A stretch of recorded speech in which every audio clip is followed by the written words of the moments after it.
Hey, gum babes. As you know, we have hit 1K on YouTube.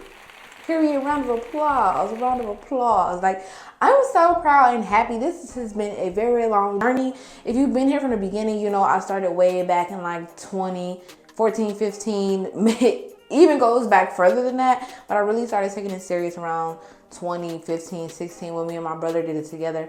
And then I ended up splurging, like taking off by myself, and it was like a really great journey. I really loved it. I appreciate every moment of it. It is very much so hard, let me say that for sure. But if you're ever looking into being a YouTuber, I will say just be consistent and try your best to work your hardest to get to where you want to be.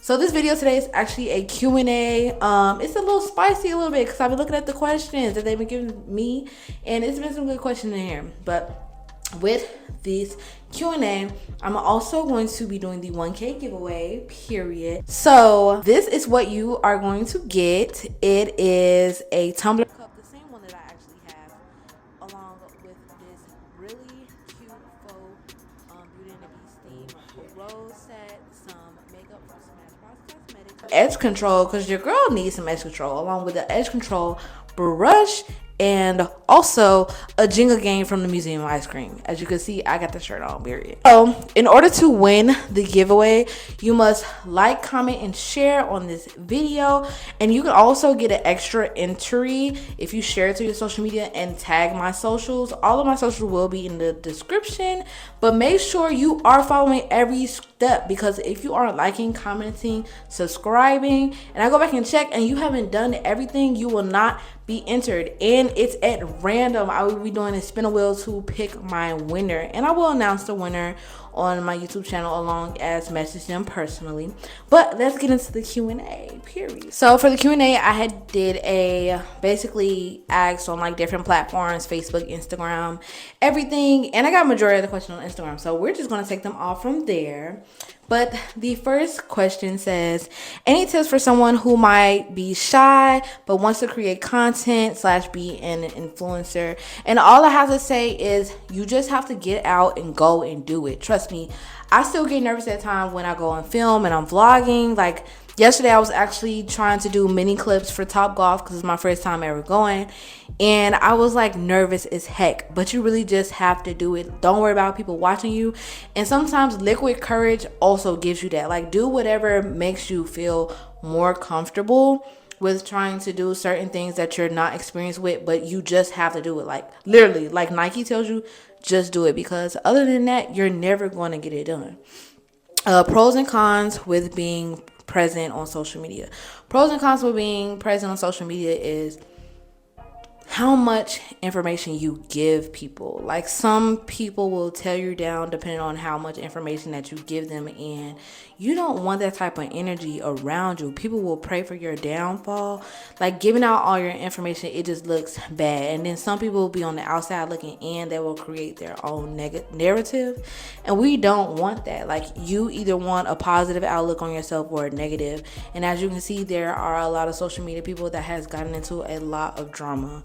So you know, you really have to either just stay positive or keep certain things to yourself. Like don't tell a lot of people your business. Always make sure that you are respectful, and usually when it comes to values and everything, try your best not to be very specific or go into detail about certain values, about certain things, because a lot of people on social media take things wrong, and you could be saying that you like something or you're agreeing with something, but there's one thing that you don't agree with that would just completely think that you're just a very bad person. So always think before you speak.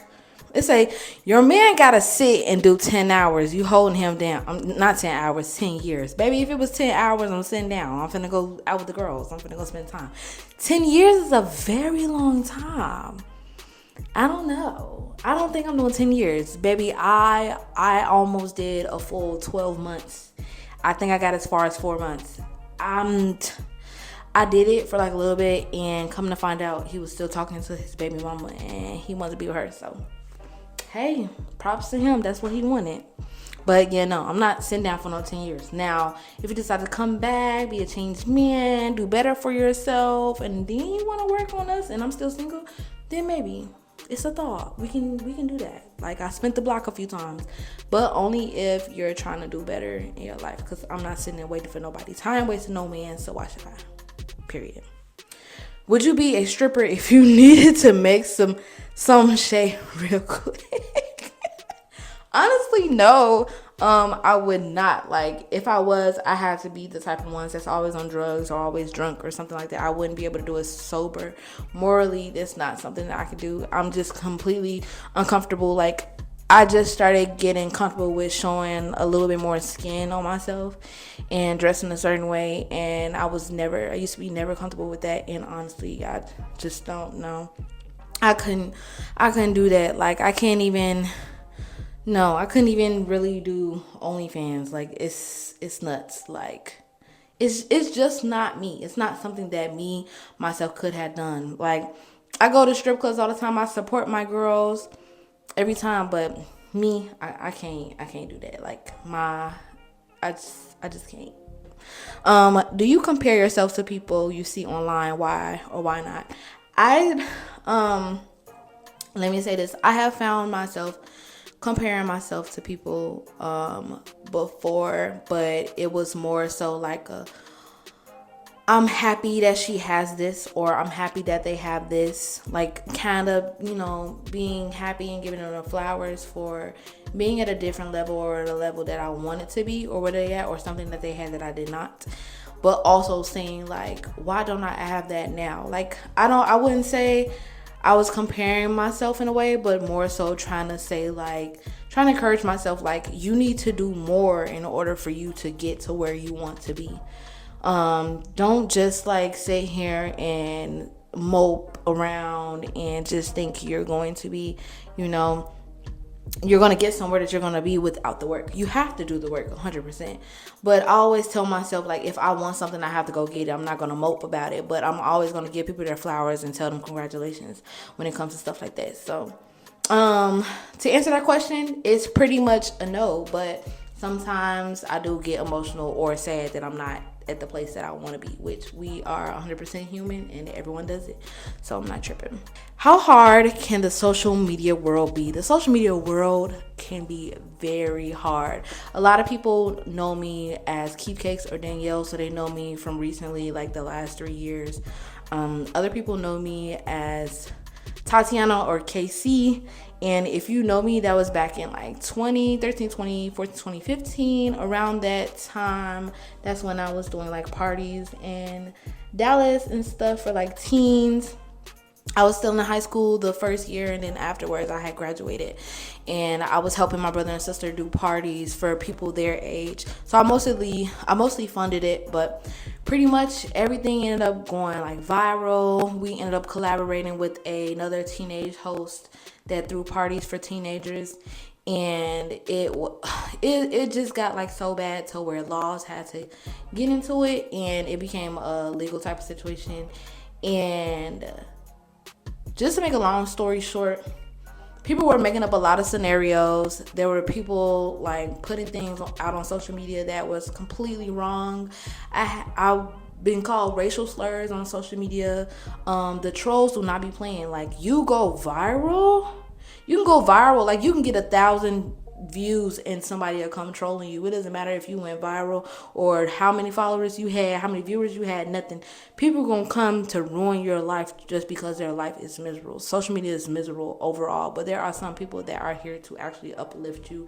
You just have to have a full like circle that actually supports you. And I feel like I have a great community that'll bag me up and support me when it comes to anything in that aspect. And I have a great like support system and family and friends as well on the outside world. But I always tell myself now, like, if you ever feel like somebody's bothering you or trying to get to you on social media, log out.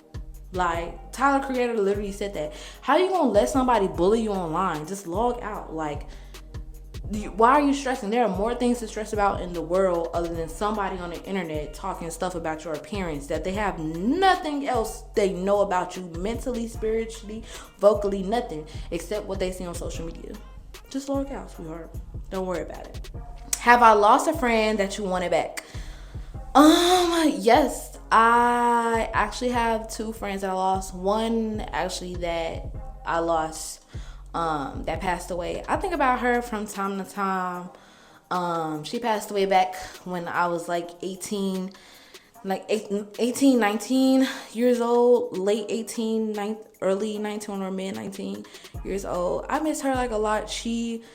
She wasn't my friend for like very long since we moved and we were distanced from each other, but I honestly wanted to, see where our friendship and our relationship was gonna go. She was she was my first friend to where I was like, oh, let's do this, let's do this, let's do this, let's do this. And she was just like down to do it. And I was just so happy to have a friend like that. When you have genuine friendships, especially with somebody where you feel like you can vent to or actually spend a lot of time with, and do things with, it's great. Like, it's a very genuine relationship. And I have the same relationship with somebody else, and we don't talk anymore. We stopped being friends, but we have fell out like twice. And now I don't believe it's 100% the same thing, but I believe it's similar in which, but honestly, I feel like it's a dead relationship. I don't feel like it needs to be mended because I feel like, honestly, it's like I talk to you when I want to spend time with somebody or when I need somebody to replace, and I don't want to be that type of person. I want genuine friendships to where you can be here for me, I'm here for you. You don't have to be here mentally, you don't have to be here physically or spiritually, but I just need to know that you're my friend. Like, what are we doing if we're not talking every blue moon or here for each other every blue moon? Like, I just feel like a friendship is actually someone that is here for you, spends certain life successes with you, goes through life with you, has fun with you, enjoys the world with you. I feel like that's what a friendship is. Someone that does that with you. Now, there are our friends you see every blue moon, because my best friend, I see her every blue moon. But we actually spend time together. We catch up. We talk on the phone. There are other ways that you can actually express your friendship. And I wasn't getting that from that person. It was just like completely cut off. And I'm not the type of person, I don't want a sometime friend. Like, that's not what I want. But the only reason why I miss that second person is because I do kind of wish I had a friend to where I can just call and like up and just do anything, because I don't have that right now. That's not something that I have, but it's good that I have other connections or other ways to connect with other people, so I don't always have to call that one person. But I can, make connections and go to other places to where I can experience things, and I experience it by myself. But also, this is a great time for me to, date myself as well, get to learn myself more and spend time with myself, which is really good too. Even though it sounds a little lonely, but y'all gotta understand, you have to love yourself as well. How can anybody love you if you don't love yourself? So, it's really bringing a lot of knowledge and positivity into my life. So I love that. We have 3 more questions left. What's a red flag in a friendship? A red flag in a friendship. Ooh, okay. I'm trying to think of a certain situation where I had somebody that was a friend. Ooh, a red flag in a friendship when somebody tries to tell you something that you did was wrong, and you strongly believe that you were valid. Like, it does matter on the context, but if you weren't wrong, like deeply, genuinely, you were not wrong, and they think you were wrong because it was something that was going to cause an issue to both of you, then that's not your friend. That's a red flag. So I had an instance to where I had a friend. It's 3 of us. I just met them. I had just moved to a whole new state, new school, everything. Just met them, 2 friends. They were younger than me. I do admit they were both in like, one was in a grade younger than me and the other one was 2 grades younger than me. So we went to this party. We were in high school. So this senior, I'm a junior. This senior just all of a sudden, decides to say something out of her mouth about me. And I go off, like, basically, I just, like, give her a rebuttal. And she gets upset. She gets mad. So all of a sudden, her and her little crew want to fight me or whatever. Boom. They want to fight me and my 2 friends. The next thing I know, all I hear was, this is all your fault. You're the reason why. So it's my fault for sticking up for myself. So you're telling me I shouldn't have stuck up for myself? I should just shut up and just left? I should have just left instead of sticking up for myself? Which, at that time, I knew it was wrong and I knew I shouldn't have been that person's friend, but I still stuck around with that person. And come to find out, they ended up doing me dirty again. Like, during high school, I always gave people chances over and over and over again. Even after high school, I did too, which is something that I shouldn't have done. But that's most definitely a red flag. If something that you genuinely feel like you did not do wrong, and they're telling you you did wrong, only because it causes some negativity to them, or it causes them to be in a certain situation or a negative situation, that is not your friend, because your friend should have your back regardless, no matter what. That was not your friend. What's your type of man? Okay, period. My type of man is someone that is loyal, honest, giving, nurturing, sensitive, someone that's goal-driven, motivated, handsome, someone like that. I like someone that actually likes to spend time and be around somebody. I am a very in the moment type person. I like to spend time with people. I like to experience life with people and do things and stuff. And that's just the type of person that I am. And I feel like if we can't learn new things, do new things, stuff like that, or experience life together, then what are we doing? I don't have no kids. I'm still young. I'm supposed to be seeing the world, not just working my back off to do what? No, I want to travel. I want to try new foods. I want to do new things. I want to experience stuff in life. And that's just the type of person that I really want. It's somebody that I'm looking for, and gladly I found me a little somebody that actually wants to do the same thing. So I'm really grateful in the circumstance.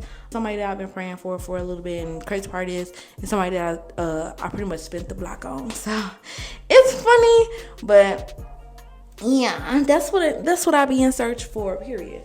And my last question of the night, something simple, something basic, but have you traveled to DC? And no, I have not. I haven't found any interest to. I think I travel everywhere in the US except maybe 2 places to where I really wanted to go, that I felt like it would be fun. Now I feel like I'm just going to travel the world outside of the US, and then probably come back to experience nature within the US. I'll probably do that, but we're gonna see, most definitely. I really like these questions. These questions were really good. They actually made me tap into a lot of trauma that I had back in the day that I'm actually growing from and I've improved from as a woman and as a person, and I love that. Very positive. I kind of wish there were more questions about being an influencer, because I feel like this was a chance for you guys to actually pick my brain when it came to certain things. And it was free. You don't have to pay for it. But maybe next time in a year, I'll do another Q&A. You guys come more legit with the serious questions. Dig deeper. Because I feel like all these questions that were asked are something that I already asked on my channel, or answered on my channel, or I had a story time about. So either get more juicy or get more educational. It could be in between too. But I need y'all to come harder than this, okay? But make sure y'all remember, comment, and subscribe, and then share the video also on social media and tag me, so you can get an extra entry into the giveaway. So y'all, I'm so excited. I cannot wait to announce the winner. Oh, and the winner will be announced in 7 days, so next Tuesday. So thank y'all so much. I appreciate everyone for watching. Bye, Glam babes.